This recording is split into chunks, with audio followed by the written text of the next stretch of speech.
네, 큰 박수로 환영 부탁드립니다. 예, 첫 발표를 맡게 돼서 굉장히 고맙게 생각하고 기쁘게 생각합니다. 그동안 국내에서 정강현실에 대한 논의는 굉장히 많았지만 공개적으로 이런 개발자들을 모시고 행사하는 것들은 그렇게 흔한 행사들은 아니었던 것 같습니다. 오늘 제가 말씀드릴 내용은 이 정강현실, 가상현실 분야의 현황, 그리고 이제 그 현황을 바탕으로 앞으로 어떻게 가야 이게 지금까지 이제 기술 중심으로 논의하던 논의가 시장 중심으로 바뀌어갈 수 있을지에 대한 아이디어를 좀 공유드리고자 합니다. 제가 지난달에 이 오그멘티드 월드 엑스포라는 데를 갔었는데 이 모임의 변화가 지금 현재 정강현실이 어디로 가고 있는지를 잘 보여주고 있다고 생각을 합니다.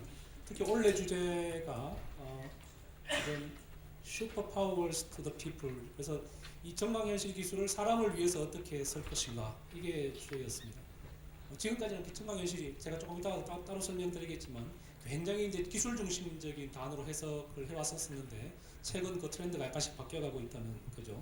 그리고 또 하나 놀라운 이런 이 지난 한 3년간 이 모임에 참석하는 사람들 숫자가, 여기는 학술 대회는 아닙니다. 여기는 여러분들처럼 개발자들이 모이는 대회인데 지난 2년 전 행사에는 1000명 내외의 사람들이 모였었는데 작년에는 2000명이었고 올해는 드디어 3000명이 넘어서는 모임으로 지금 성장하고 있는 것 같습니다. 사람들의 관심을 지금 반영하고 있는 거죠. 근데 여기 모임에서 이제 마지막 날 마지막 세션에서 그러면 지금 이제 많은 사람들이 정강현실, 가상현실 이야기하고 있는데 뭘 해야 돈을 벌 수 있는가에 대한 아주 열띤 토론들이 있었습니다. 이제 사회 보시는 분이 그럼 우리가 당장 내년에는 뭘 해야 될 건가?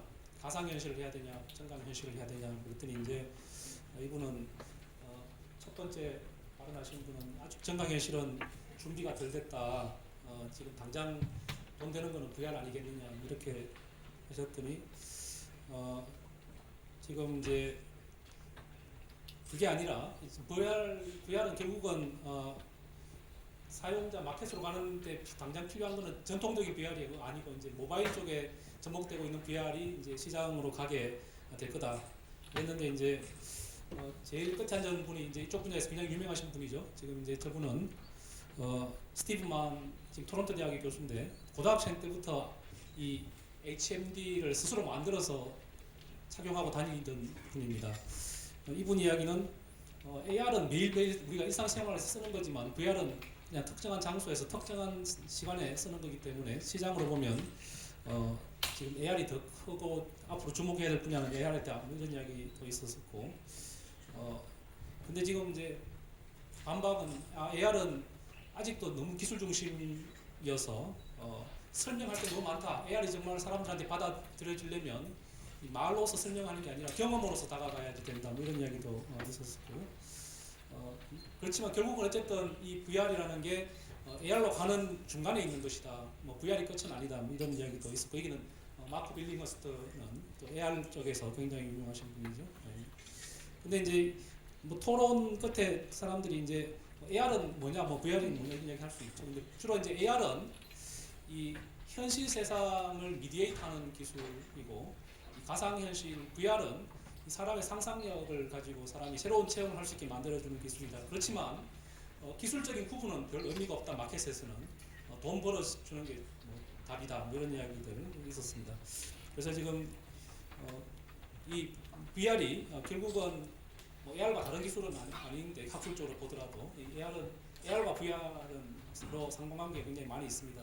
AR은 궁극적으로는 가상현실을 컴퓨터가 만드는 공간에서 사람들이 체험하게 만들던 것들을 현실 세상에서 체험하게 만들어주는 게 정강현실이기 때문에 VR은 결국은 정강현실이 일상생활에서 쓰이게 만들어 가는데 중요한 브릿지 역할을 할 거다. 이런 논의들이 있었습니다. 그래서 오늘 저는 이 정강현실을 단순히 기술 관점에서 볼 게 아니라 새로운 미디어의 하나로서 정강현실을 좀 봐야 되지 않겠냐. 그런데 이제 그 AR 자체가 지금 이제 여러 가지 난관에 봉착해 있는 문제들이 있습니다. 그런 문제들을 제가 하나씩 이야기를 좀 해보고 싶습니다.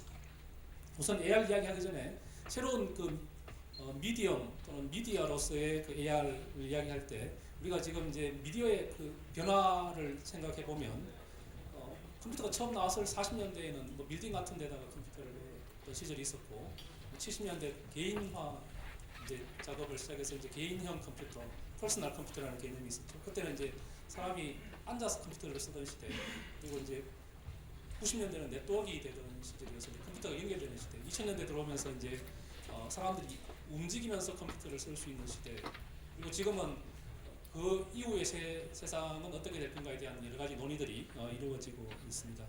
그래서 이런 관점에서 이제 이 VR, AR을 보게 되면 처음 그 VR을 이야기하던 때는 이 현실 세상과 가상 세상이 분리되어 있는 거죠. 컴퓨터가 만드는 세상은 현실에서 분리되어 있던 시절에서 사용자가 컴퓨터 속으로 들어가는 시절이 있었고, 지금은 이제 이 컴퓨팅 기능이 우리 일상생활 속으로 나오고 있기 때문에 일상생활 속에서 이 가상 현실을 체험할 수 있는 시절로 이제 가고 있습니다. 근데 이 전체 흐름에서 볼 때 이 기업의 흥망성쇠도 이 미디어의 변화에 크게 연관되어 있다고 볼 수가 있습니다.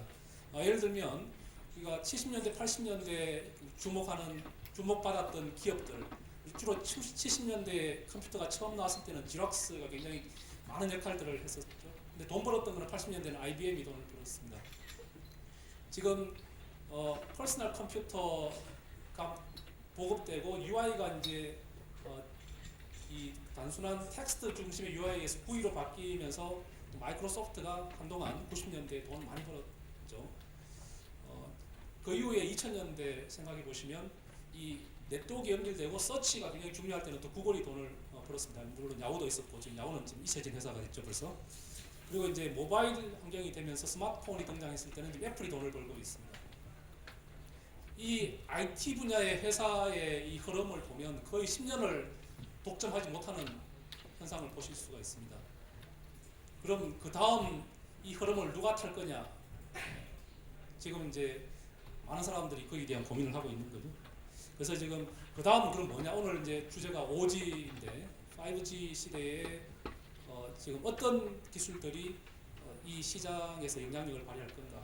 결국은 이 새로운 가치는 IoT 또는 IoE를 중심으로 이루어질 수밖에 없고, 뭐 그 IoE라는 것은 컴퓨팅 기능이 너무나 많은 디바이스 속에 들어가 있어서 그걸 사람들이 효율적으로 쓰게 만드는 것은 결국 UI 관점에서 봤을 때 지금 기존에 있는 UI로는 그런 새로운 체험을 하게 만드는 데는 굉장히 제한적일 수밖에 없습니다. 그런 관점에서 이제 이 AR의 역할이 좀 있지 않는가.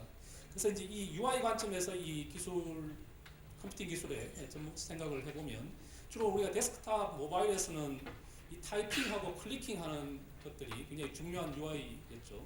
그리고 이제 모바일 쪽은 정강현실이 이제 모바일 기기와 접목되면서 이제 포인팅하고 터치하는 것들이 우리가 정보에 접근하는 굉장히 중요한 인터페이스로 지금 사용되고 있습니다.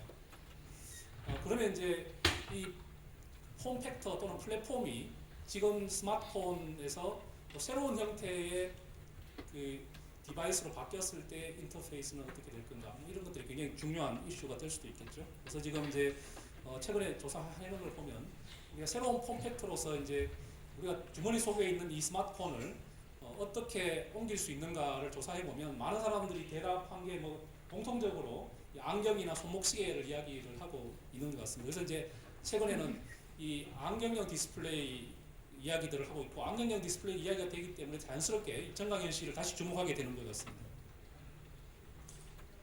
그래서 지금 이제 이 안경형 디스플레이가 됐을 때 그럼 인터페이스는 어떻게 해야 되는가? 구글 생각해 보시면 구글 글래스 사람들한테 주목을 받았지만 지금 잠깐 자취를 감추게 된 결정적인 이유는 많은 이유가 있지만 그 중에 하나는 인터페이스가 지금 새로운 폼팩트에 맞는 인터페이스가 또 함께 오지 못했기 때문이다, 이렇게 볼 수도 있습니다. 그래서 이제 이 안경형 디스플레이가 됐을 때 새로운 인터페이스는 어떻게 돼야 됩니까? 여기는 뭐 여러 가지 새로운 아이디어들이 나올 수 있지만 내가 바라보는 거 그리고 제스처 이런 것들이 새로운 인터페이스로 주목을 받을 수밖에 없게 되겠죠. 그래서 이제 지금 이제 그러면 이게 지금 진짜 AR이 새로운 미디어로서 사람들한테 주목을 받을 수 있는가? 우리가 이제 일반적으로 미디어 히스토리에서 보면 프린터에서부터 레코딩하는 기술, 뭐 극장 기술, 라디오 기술, 텔레비전 기술, 인터넷 기술, 모바일 폰까지 이제 7가지의 그동안 미디어를 이야기했었는데 최근에 이제 8번째 미디어라는 게 결국은 뭔가 실어 나르는 거잖아요. 컨텐츠를 실어 나르는 건데 이 AR이 새로운 컨텐츠를 실어 나르는 방식으로서도 굉장히 유효하다 이런 이야기들을 하기 시작을 했습니다. 그럼 AR이 이제 뭐냐? 잠깐 설명을 짧게 드리면 현실이 있고 거기에 대응되는 가상 공간이 있죠.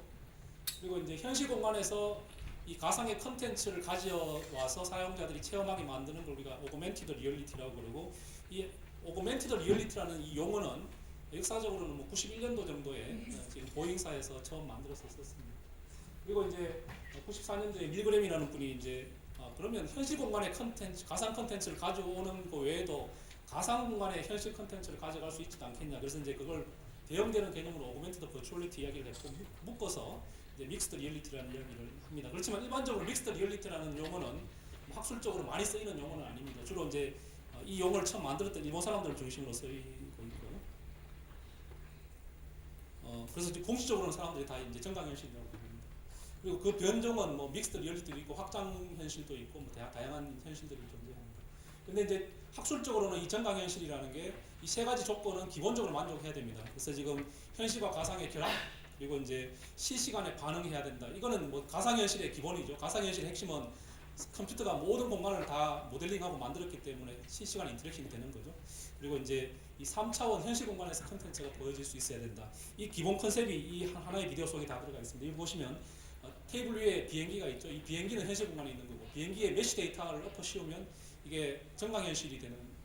그 정강현실 됐다는 이야기는 이 실시간 인터랙션 하기 위해서 내가 비행기를 움직이면 메쉬 데이터가 따라 움직이고 메쉬 데이터의 움직임 우리가 알고 있으면 그 메쉬 데이터를 중심으로 새로운 컨텐츠를 붙일 수 있죠. 그게 이제 정강현실이 되는데 이 새로운 정강 컨텐츠를 가상 공간으로 가져가면 이게 오그멘티드 버추얼리티가 됩니다. 그래서 이런 그 정강현실에 대한 응용들은 굉장히 많습니다. 뭐 개인적인 응용도 있고 산업적인 응용도 있는데 여기에 하나 주목할 만한 이슈는 그동안 이제 이게 정강현실이 실제로 이제 쓰는 게 좋으냐 안 좋으냐에 대한 것들에 대한 논란이 굉장히 많았었는데 원래 이제 그 보잉사에서 이제 정강현실을 처음 만든 데가 보잉사였죠. 그 당시에 이제 91년도 92년도에 보잉사에서 정강현실을 개념을 도입했던 이유 중에 하나는 91년도의 컴퓨팅 기능을 생각해 보시면 우리가 지금 상상하는 수준의 그 하이 퀄리티의 컨텐츠를 사용자가 실시간에 인터랙티브하게 소비하게 만든다. 그 쉽지 않은 일이었습니다. 그래서 이제 그 당시에 생각했던 것들이 현실에 있는 것들은 그냥 쓰고 부가적인 정보를 정강시키자 이런 개념이었고 첫 번째 그 응용이 그 두꺼운 매뉴얼을 대체해보자. 이 메인터넌스 하는 사람들을 훈련시키는데 봐야 될 매뉴얼이 너무 두꺼운 거죠. 이 비행기에 들어가는 부품 수를 생각해 보시면 뭐 상상이 가실 겁니다. 근데 이제 그러면 비행기 부품은 이미 존재하는 거기 때문에 그걸 굳이 컴퓨터로 모델링할 이유가 없는 거고 우리가 현실 세계에 있는 그 부품들을 인식하면 그 부품이 어떻게 동작해야 되는지 어떻게 연결돼야 되는지 이런 것들은 부가적인 정보인데 이런 부가적인 정보를 보여줄 수 있으면 좋겠다. 이게 이제 정강현실의 첫 번째 출발이었고 최근에 이제 보잉사에서 다시 한번 이 정강현실을 가지고 워커들을 대상으로 실험을 해봤는데 이 정강현실 기술을 써서 트레이닝을 시켰더니 지금 작업 향상도가 한 90% 정도 성장하고 지금 배우는 속도도 한 30% 정도 빨라진다 이런 데이터들을 내놓고 있는 것 같습니다. 그래서 이제 아마 이 정강현실이 첫 번째 도입되는 데는 주로 이런 그 메인터넌스 하는 그 사람들 대상으로 훈련을 시킨다거나 뭐 군사용으로 훈련을 시킨다거나 뭐 파일럿들을 대상으로 이제 훈련을 시킨다거나 아주 전문적인 분야에서 이제 정강현실 기술이 사용되게 만드는 게 가능하지 않을까. 근데 주로 이제 사람들이 감동하는 부분은 그런 것보다는 개인적인 그 사용, 게임이나 지금 이제 뭐 교육용 뭐 이런 쪽에 이제 더 많이 주목을 하는 것 같습니다. 역사는 너무 이제 이야기가 길어서 이제 지나가겠습니다. 그리고 이제 또 하나는 그 우리 이 분야에서 주목할 만한 게 이 모바일 정강현실이 사람들한테 주목받은 시기는 이 아이폰의 등장하고 그 궤를 같이 한다고 보실 수 있습니다. 뭐 그 전에 피처폰 가지고 정강현실 하기에는 상당히 좀 부족했었죠. 노키아에서 상당히 노력하긴 했지만 역부족이었습니다. 근데 이제 이 아이폰이 등장하면서 이 스마트폰에 들어가는 여러 가지 센서들이 굉장히 많은 변화들이 오기 시작했습니다. 그리고 더 중요한 것은 이 뜬금없이 이 퀄컴이 어느 날 갑자기 정강현실이 퀄컴의 미래다 이러면서 정강현실 회사를 하나 인수를 했습니다. 그 2010년도쯤에. 그 당시에 2010년도만 하더라도 이 정강현실 소프트웨어가 한 카피에 한 1,500만 원씩 할 때 이 퀄컴이 그 회사를 사서 공짜로 뿌리기 시작했습니다. 그러면서 이쪽 분야에 이 새로운 생태계를 만들었습니다. 이 숫자가 보여주는 게 2011년도에 이 퀄컴에서 공짜로 뿌린 소프트웨어 개발자로 등록한 사람 숫자가 한 5천 명이었는데 2014년도의 통계로는 한 4만 5천 명이 퀄컴 뷰포리아를 통해서 AR 앱들을 개발하고 있다는 거예요. 앱도 2011년도에 한 AR 관련되는 게 한 100개 정도였는데 지금은 한 7,000개, 뷰포리아를 쓰는 게 한 7,000개라는 얘기입니다. 그리고 이제 AR로만 검색하면 벌써 한 2, 3년 전에 한 6만 5천 개라 그랬으니까 지금은 뭐 수십만 개가 됐겠죠. 그래서 지금 양적으로는 상당히 이제 지금 성장하고 있는 분야인데 그럼에도 사람들 눈에는 잘 안 띄는 이유가 개발자들은 열심히 지금 이제 정강현실의 미래를 보고 뛰어들었는데 그 정강현실 앱들을 받아줄 마켓이 아직 형성되어 있지 않는 뭐 이런 문제들이 있는 것 같습니다. 근데 최근에 이제 이런 우려들을 조금씩 이제 불식시키는 움직임들이 일어나고 있죠. 그리고 이제 이쪽 분야에 큰 변화를 몰고 온 게 결국은 그 페이스북이 오큘러스 리프트에 2조 4천억 큰 돈을 $2빌리언 그냥 투자하면서 사람들이 이제 다시 한번 주목하기 시작해서 제2의 붐이 일기 시작을 했습니다. 그 이후에 페이스북 외에도 많은 회사들이 지금 관련된 회사를 사모으고 있습니다. 예를 들면 구글이 매직립 투자하고 있고 마이크로소프트 홀로렌즈 지금 내년 상반기에 출시한다고 지금 그러고 있죠. 애플도 메타이오라는 회사를 샀습니다. 메타이오는 그 뷰포리아에 필적하는 그 트래킹 기술을 가지고 있는 모바일 폰에서의 트래킹 기술을 가지고 있는 회사인데 전격적으로 2달 전에 애플이 인수를 했고 인텔도 레콘이라는 회사를 샀고 지금 삼성도 오늘 아침에 신문에 보면 이제 포브라는 회사 이게 눈 트래킹하는 기술을 가지고 있는 회사인데 인수를 했습니다. 그래서 지금 뭐 소니 여기 있는 많은 회사들 이거 외에도 지금 관련되는 정강현실, 가상현실 회사들을 대기업들이 사모으고 있는 중입니다. 근데 하나 주목할 만한 것은 그동안 이제 이 분야가 이제 폼팩트가 이 스마트폰에서 안경형으로 바뀌었을 때, 착용형으로 바뀌었을 때 디스플레이가 과연 뒷받침할 수 있는가에 대한 많은 우려들이 있었었는데 그 우려를 일정 부분 해소시키고 있는 것이 이제 마이크로소프트의 홀로렌즈입니다. 아마 이 마이크로소프트의 홀로렌즈가 사람들한테 받아들여지면 제가 예측하기로는 HMD의 역사는 홀로렌즈 전과 후로 아마 나눠야 될지도 모릅니다. 뭐 그만큼 중요한 플랫폼으로 등장하고 있다는 거예요. 그리고 이제 특허도 이제 조사를 해보면 지금 이제 AR 관련되는 특허, 미국 특허를 보면 7,900개 조사하면 여기 있는 순서, 이제 앞에 제가 설명드렸던 많은 회사들이 특허도 지금 확보하고 있는 걸 보실 수가 있습니다. 국내에도 삼성과 LG가 많은 숫자의 특허를 가지고 있고, 저는 해외 특허는 많이 출원 못했지만 국내 AR 관련 특허는 저 개인적으로도 한 100여 개 가지고 있는 상황입니다. 근데 이제 앞에 첫 장에 제가 보여드렸던 것처럼 AR이냐 VR이냐의 논란을 이제 설명하는 이 시장 규모인데 시장 규모 예측하는 자료에서는 VR보다는 AR이 압도적으로 많죠. 왜 그럴까요? 아마 이 폼팩트의 변화가 가져올 수 있는 시장의 변화라고 저는 생각을 합니다. 지금 예를 들면 그 삼성에서 만들고 있는 그 기어 VR 이런 것들은 현재 있는 그 스마트폰을 착용 이제 탈착식으로 이렇게 사용할 수 있게 만들어주는 거죠. 그러니까 기존에 있는 이 웨어러블 VR 시장에서는 하드웨어 자체가 기존에 있는 것들 그대로 수용하게끔 돼 있는데 저쪽 오그멘티드 리얼리티로 가면 이 폼팩터 자체가 완전히 바뀐다는 거예요. 그러면 이제 하드웨어 자체가 완전히 재편됩니다. 지금은 스마트폰이 거의 세츄레이션 되어 있는 시장이라고 그러는데 현재 그런 돌파구는 폼팩터를 바꾸는 거죠. 근데 폼팩터를 바꿀 수 있는 동력은 AR에서 나온다는 게 이 자료가 보여주는 겁니다. 그래서 지금 시장 규모가 꽤 크죠. 국내에서는 S모사는 늘 10조 시장이 안 되면 우리는 그 사업 못 한다 이랬는데 이제 10조가 넘었습니다. 그래서 이제 S사도 뛰어들 수 있는 준비가 되어 있는 뭐 그런 환경으로 가고 있는 것 같습니다. 근데 그럼에도 불구하고 이 시장이 꼭 이제 긍정적인 시장만 있는 건 아니라는 게 이 슬라이드가 보여주는데 2013년도의 시장 이제 저 숫자만큼도 아마 안 됐을 겁니다. 근데 이제 2017년도, 2018년도, 2020년도에 대한 시장 전망을 보면 앞장에서 보여드렸던 것처럼 시장이 꽤 크게 성장할 거라고 전망하는 데도 있고 그렇지 않을 거라고 보는 조사기관들도 있습니다. 그 차이가 어디에서 오는 건가 여기에 대한 우리가 그 인식을 정확하게 해야지만 이 시장을 저희들은 대비할 수 있다고 생각합니다. 이게 그 우려를 보여주는 슬라이드입니다. 이게 구글 트렌드인데 이 슬라이드 보여주면 이제 AR로 그 마케팅 하시는 분들은 굉장히 싫어하는 슬라이드 중에 한 장입니다. 이 파란 색깔은 VR이고 빨간 색깔이 지금 이제 정강현실을 보여주는데 2000년 이후에 VR은 사람들을 기억 속에서 잊혀지던 단어였고 AR은 너무 어려워서 사람들이 모르던 단어였는데 이게 2009년도를 기점으로 AR이 뜨기 시작했죠. 2009년도가 이제 스마트폰이 이제 본격적으로 막 나오던 그 시기입니다. 근데 이제 그때는 AR이 될 것 같았는데 이게 익스포넨셜리 저 크로스를 지나서 올라가지 못하고 지금 정체 상태에 들어가 있잖아요. 근데 이 이유를 우리가 정확하게 파악을 해야지만 이 시장을 다시 끌어올릴 수 있다고 저는 생각을 합니다.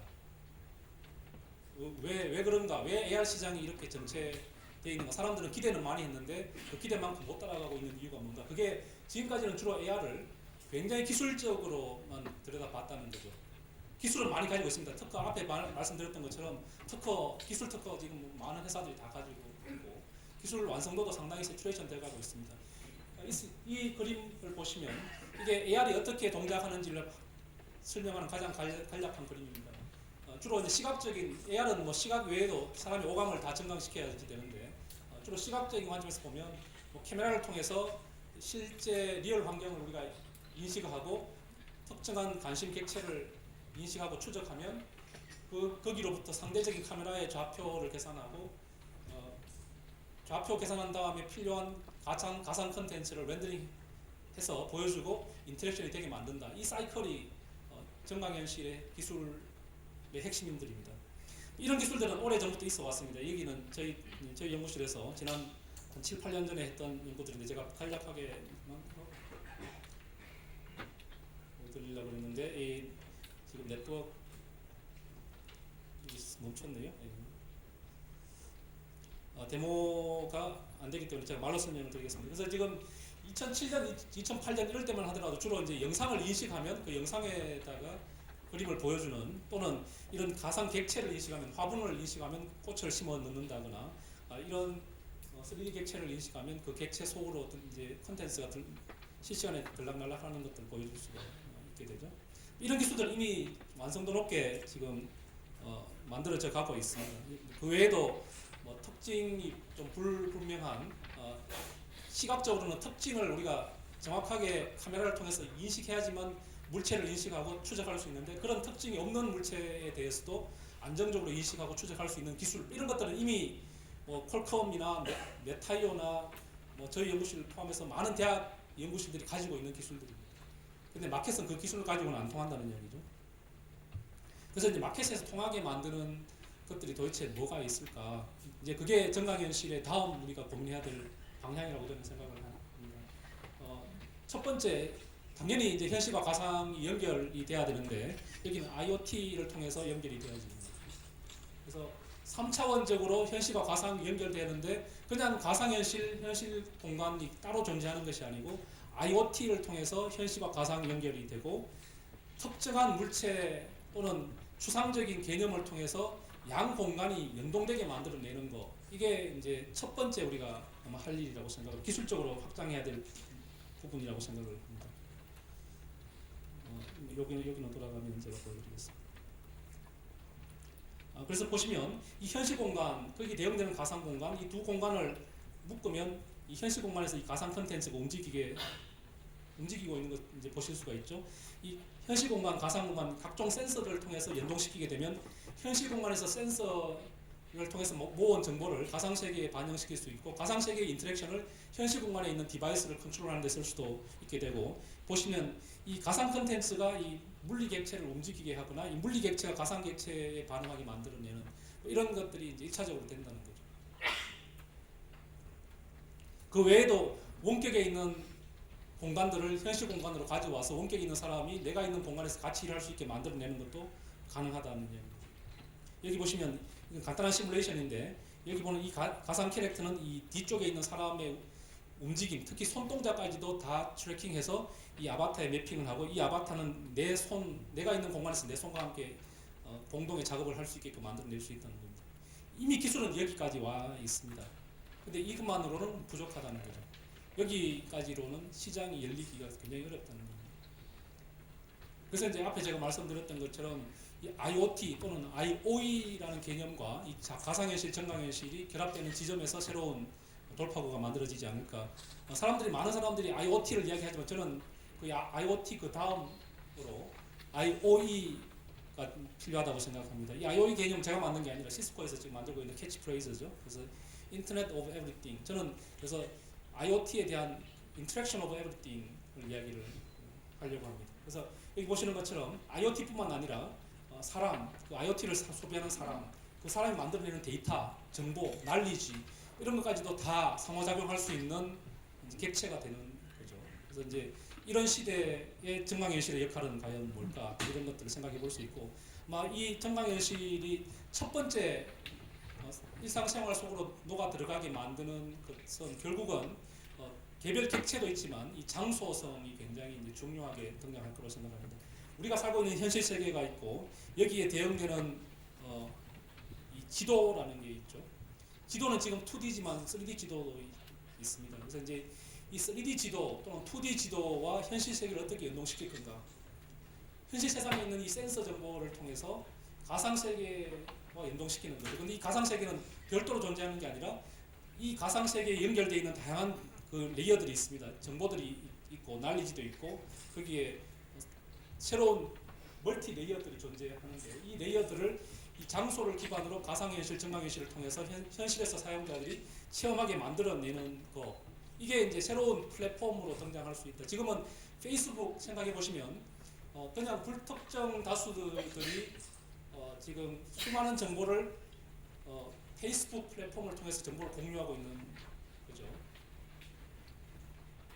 그 소셜 네트워크 서비스와 장소가 연계되면 전혀 새로운 경험을 사용자들이 할 수 있게 만듭니다. 아마 그 이유 중에 하나가 그 페이스북이 이제 그런 확장을 고민한 흔적이 이제 오큘러스 리프트 같은 새로운 플랫폼을 도입하도록 만드는 거죠. 그래서 이 물리 공간은 우리가 한정되어 있지만 이 가상의 세계는 무한히 많은 가능성이 있는 새로운 세상입니다. 그래서 이 무한한 가능성이 있는 이 새로운 세상을 증강현실을 통해서 현실 세계로 어떻게 끌어내올 건가, 여기에 아마 중요한 이슈들이 있을 걸로 생각합니다.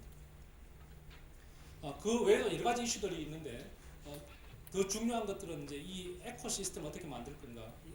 퀄컴이 빠른 시간 내에 많은 디벨로퍼들이 퀄컴 솔루션들을 쓰게 만든 데는 퀄컴의 많은 노력들이 있었습니다. 그래서 이제 이 증강현실은 퀄컴 한 회사만의 노력으로 될 수 있는 부분은 아니고 지금 가장 큰 문제는 이 퀄컴 솔루션을 가지고 만든 컨텐츠랑 메타이어 솔루션을 가지고 만든 솔루션, 또 국내에 있는 다른 회사가 만든 솔루션들이 다 제각각이어서 호환성이 전혀 없다는 거예요.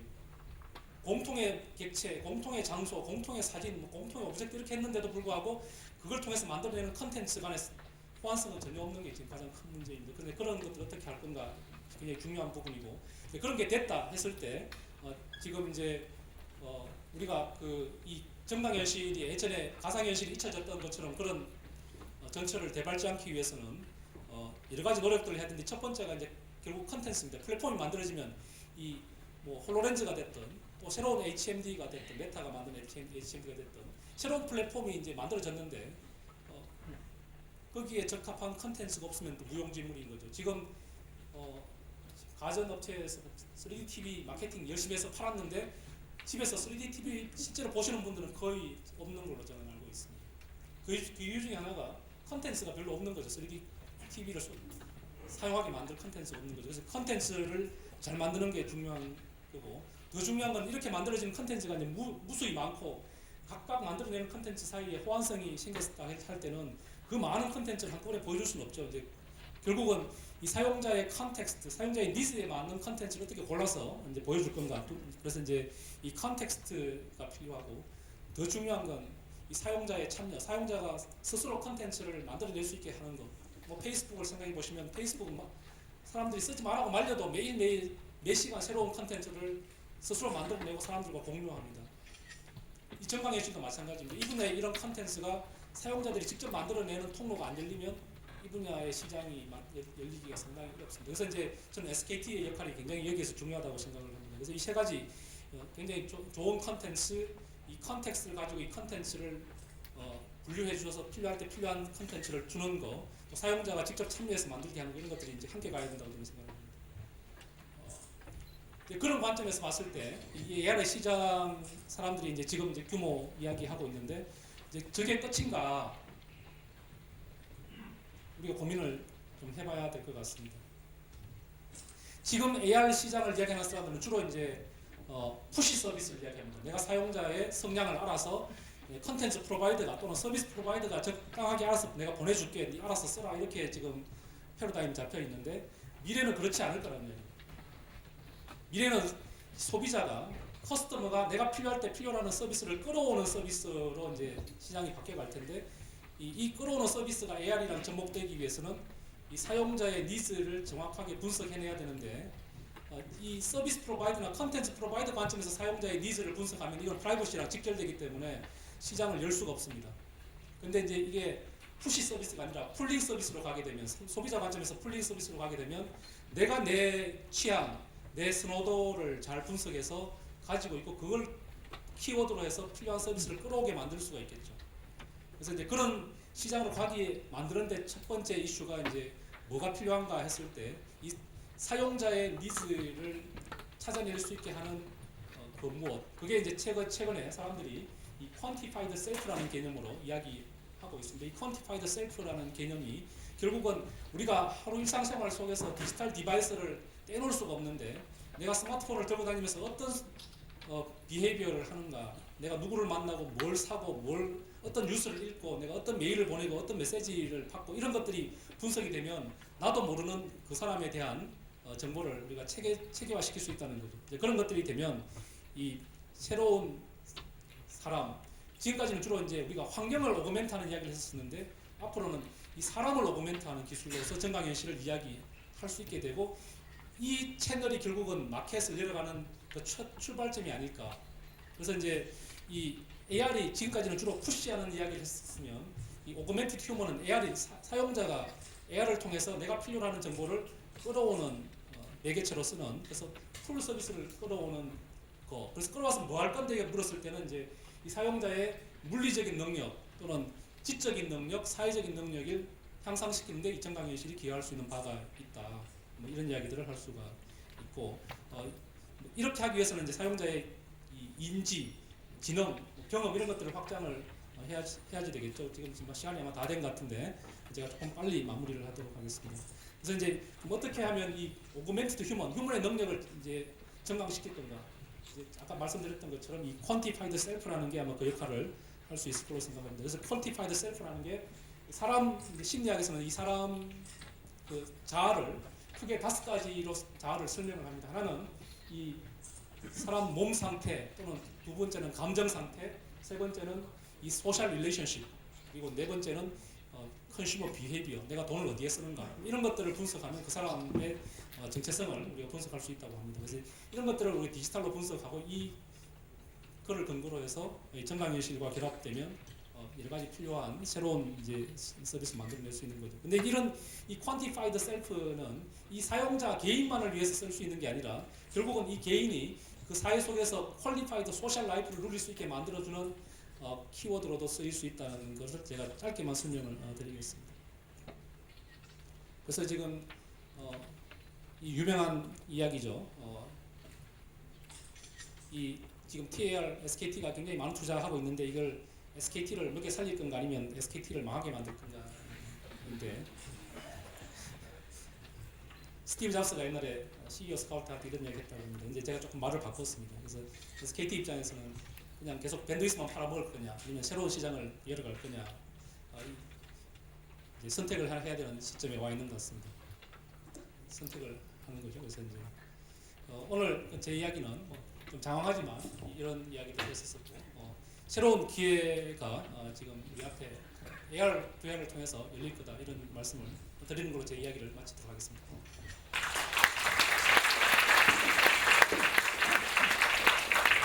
네, 너무 열정적으로 강의를 해주셔서 감사드리고요. 시간이 조금 지났지만 빨리 준비해서 시작하도록 하겠습니다. 네, 저희 그 우 교수님께 다시 한번 큰 박수를 좀 부탁드립니다. 준비를 하는 동안 혹시 뭐 질문하실 분 계시면 한 분 정도 받을 수 있을 것 같은데 혹시 질문하실 분 안 계신가요? AI 컨텐츠가 없어서 문제고 빨리 만들어야 된다고 했는데요.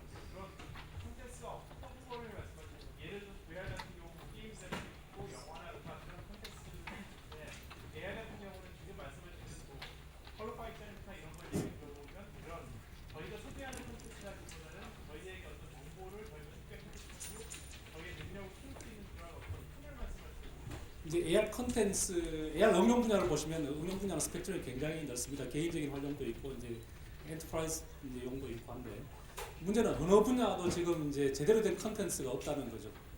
예를 들면 지금 소니가 그 PS 버전으로 AR 게임 컨텐츠를 만들었어요.